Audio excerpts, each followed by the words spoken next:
আমরা ছিলাম এক ভাই এক বোন। আমি ছোট, আমার ভাই বড়। আমার বাবা সরকারি চাকরি করতেন। তো বাবার ডাকাতে ছোট্ট একটা বাড়ি ছিল, টিন শেড বাড়ি। তো আমি যখন এসএসসি পাশ করি আর আমার ভাই কলেজে পড়ে, তখনই হঠাৎ করে বাবা স্ট্রোক করে না ফেরার দেশে চলে যায়। বাবার রিটায়ার্ডে সামান্য কিছু পেনশনের টাকা আর ছোট্ট ছোট কিছু রুমের ভাড়া দিয়ে আমার মা আমাদেরকে পড়াশোনা চালিয়ে নেওয়ার চেষ্টা করেছিল। মোটামুটি ভালোই চলছিলাম।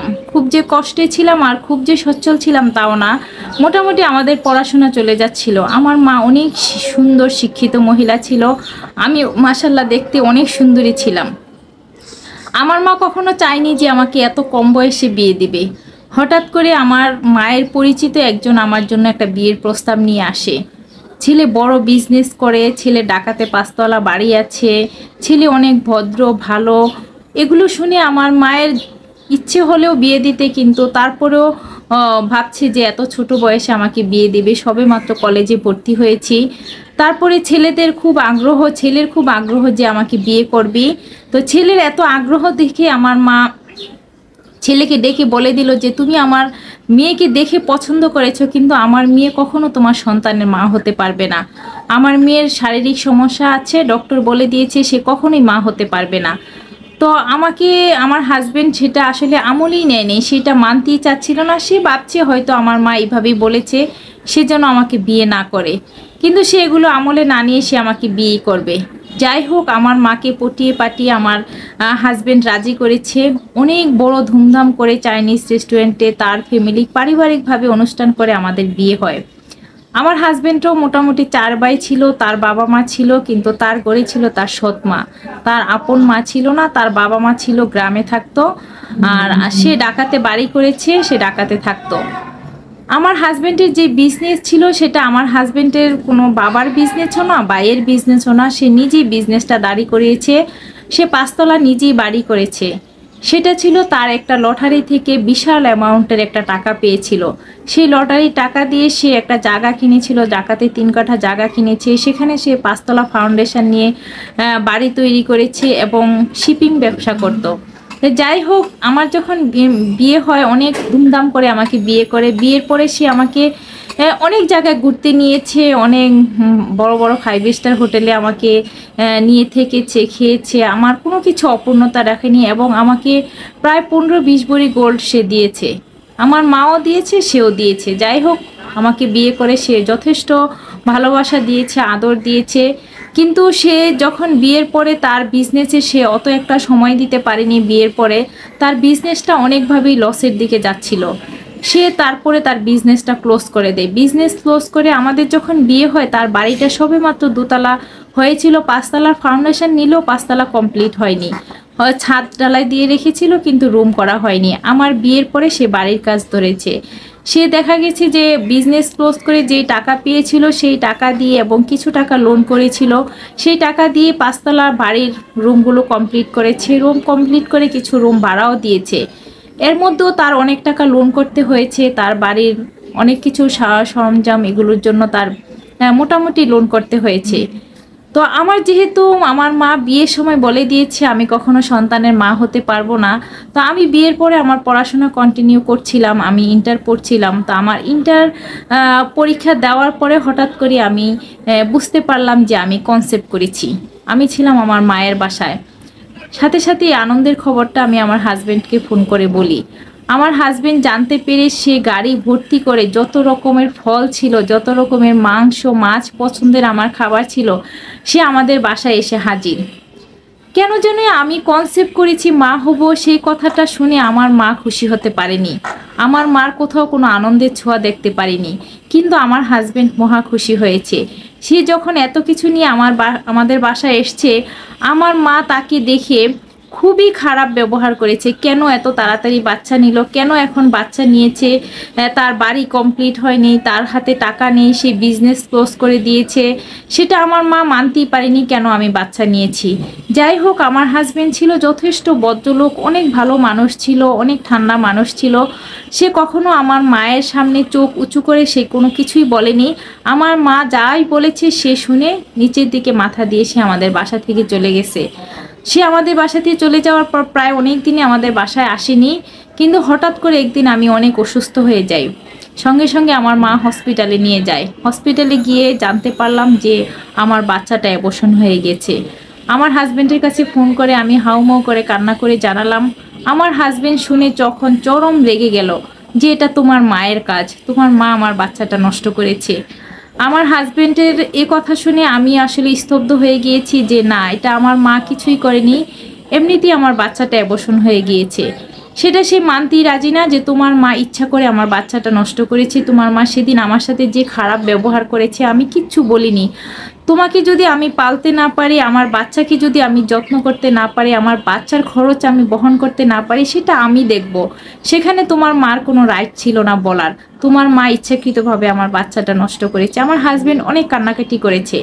যাই হোক, বাচ্চা নষ্ট হওয়ার কিছুদিন আমার মায়ের বাসায় ছিলাম, তারপর আমি আমার হাজবেন্ডের বাসায় চলে আসি। এখানে আসার পরে আমার হাজব্যান্ড মোটামুটি 5তলা বাড়ির রুমগুলো করেছে, সে রুম ভাড়া দিয়েছে। কিন্তু সে অনেক টাকা লোন করেছে, অনেক টাকা ঋণ তার। সেই ঋণের টাকা দেওয়ার জন্য প্রতিনিয়ত লোকজন তার বাসায় আসে ঋণের টাকার জন্য। সে টাকা দিতে পারছে না। সে যেহেতু বিজনেস ক্লোজ করে দিয়েছে, সেই বিজনেসের টাকা আবার কিছু লোন নিয়েছে, কিছু ধার করেছে, সব মিলিয়ে সে বাড়িটা কমপ্লিট করেছে। তো বাড়ির সেই লোন না দেওয়ার কারণে অনেকেই বাড়িতে আসে। তো সে এখন চাইছে যে সে একটা ফ্ল্যাট বিক্রি করে দিবে।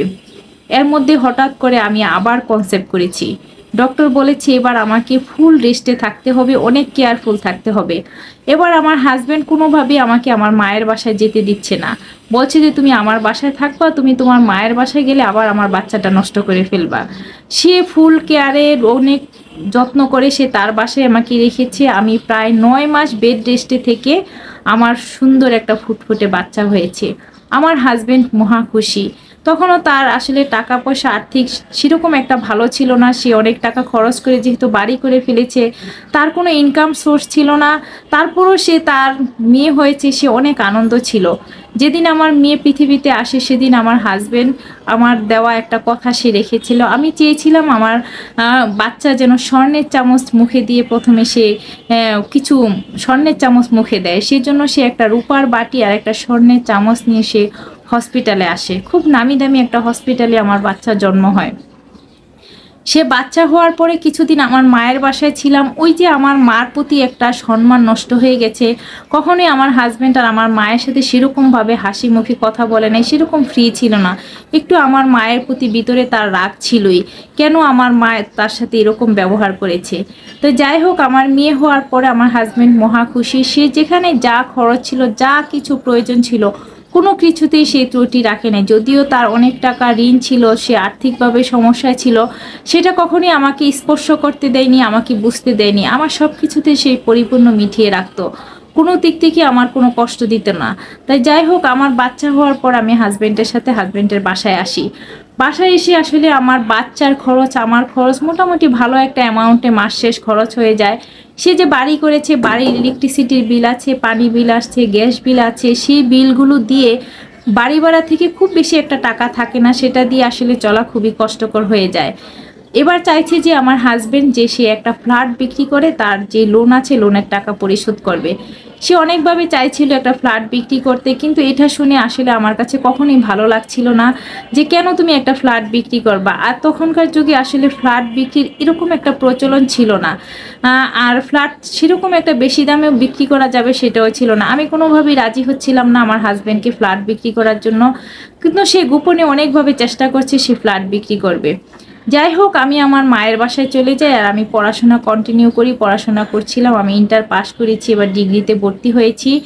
তো মেয়েকে নিয়ে আমার মায়ের বাসায় ছিলাম। হঠাৎ করে একদিন শুনি সে পুরো বাড়িটাই বিক্রি করে দিয়েছে। তো এই কথা শুনে আমি তাকে সাথে সাথে ফোন করলাম যে তুমি কেন বাড়িটা বিক্রি করে দিলা? আমার সন্তানের কি হবে, আমার কি হবে, আমাদের কি হবে, আমার ভবিষ্যৎ কি হবে? আমার হাজব্যান্ড বলবে যে কোনো কিচ্ছু হবে না, আলহামদুলিল্লাহ ভালো থাকতে পারবো। আমি বাড়িটা বিক্রি করে যেই টাকা পাবো সেটা দিয়ে আমি ঋণ পরিশোধ করে বাকি টাকাটা দিয়ে আমি ভালো বিজনেস করবো, ভালোভাবে তোমাকে রাখতে পারবো। কিন্তু আমার মা একথা শুনে আমার মার তো পুরো মাথায় নষ্ট হয়ে গিয়েছে যে সে বাড়ি দেখে, বিজনেস দেখে যেখানে আমাকে বিয়ে দিয়েছে সেখানে সেই ছেলের এখন কিছুই নাই। তার আসলে মাথা নষ্ট হয়ে গিয়েছে। আমার মা তখন বলল যে তুমি যেই করে পারো তোমার হাজবেন্ডের কাছে যেয়ে তুমি বাড়ি বিক্রির টাকা তুমি কিছু নিয়ে নাও, না হতে তোমার এই বাচ্চার ভবিষ্যৎ কি হবে। আমার হাজবেন্ড ছিল যথেষ্ট ভদ্রলোক, যথেষ্ট ভালো মানুষ ছিল, যেটাই আমি বলি সে আমাকে অনেক বেশি ভালোবাসতো। যাই হোক, তার কাছে যখন এসে আমি কান্নাকাটি করি যে তুমি বাড়িটাই বিক্রি করে দিলে আমার মেয়ের কি হবে, সে বলল যে কিছুই হবে না। সে মাত্র 40 লক্ষ টাকা বাড়িটা বিক্রি করেছে। সেই 40 লক্ষ টাকা থেকে আমাকে সে 18 লক্ষ টাকা আমার অ্যাকাউন্টে দেয় আমার নামে, বলে যে এটা তোমার মেয়ের আর তোমার, এটা দিয়ে তুমি নিশ্চিন্তে থাকো, বাকিটা আমি পরে দেখব। বাকি টাকাটা সে কিছু লোন দিয়েছে, কিছু তার বাবা মা ভাইদেরকে দিয়েছে। বাকি টাকা দিয়ে যে সে কি করেছে সেটার কখনোই তার হিসাব আমি জানতেও চাইনি, সে নিজেও বলেনি। যাই হোক, আমার নামে যেহেতু 18 লক্ষ টাকা দিয়েছে, আমার মা, এবার আমার মায়ের ডিসিশন, মা বলেছে তোমার এই জামাইয়ের ঘর সংসার তোমার করতে হবে না, তুমি এই জামাইকে ডিভোর্স দিয়ে দাও।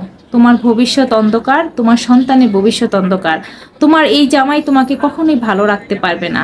বিয়েটা করেছিলাম মায়ের পছন্দে, মায়ের আদেশে বিয়ে করেছিলাম। বিয়েতে আমার পছন্দ ছিল না, অপছন্দ ছিল না, যেটা দিয়েছে মা পছন্দ করে আমি মেনে নিয়ে আমি ভালোই ছিলাম। আমার হাজবেন্ড যথেষ্ট আদর সম্মান ভালোবাসা দিয়ে আমাকে ভরিয়ে রাখতো।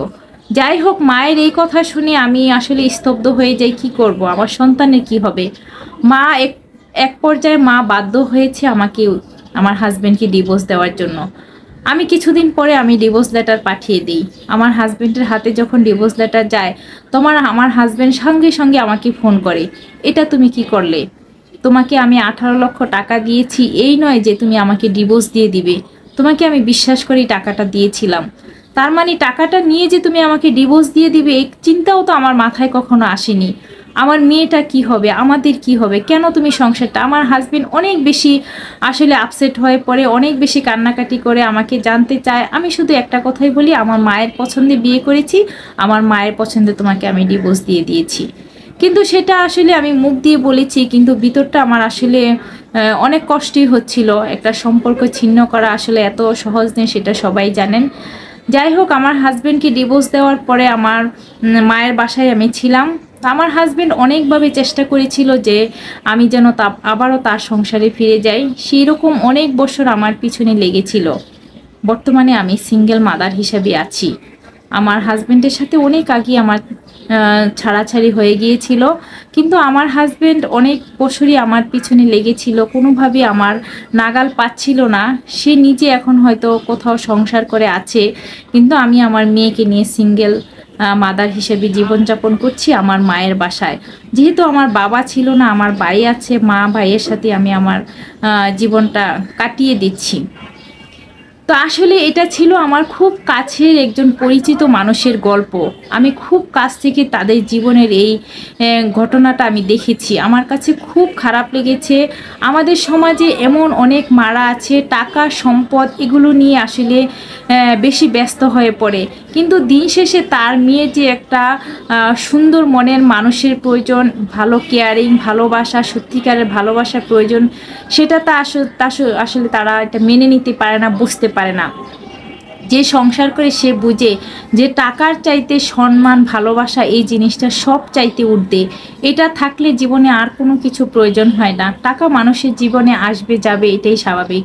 তবে তাদের সংসারটা কেন টিকলো না সেটা আপনাদের কাছে প্রশ্ন রয়ে গেল। আর এটা আমার জীবনের গল্প না, এটা আমার গল্প না, এটা একজনের জীবন থেকে খুব কাছ থেকে জানা একটা মানুষের গল্প। তো সবাই ভালো থাকবেন।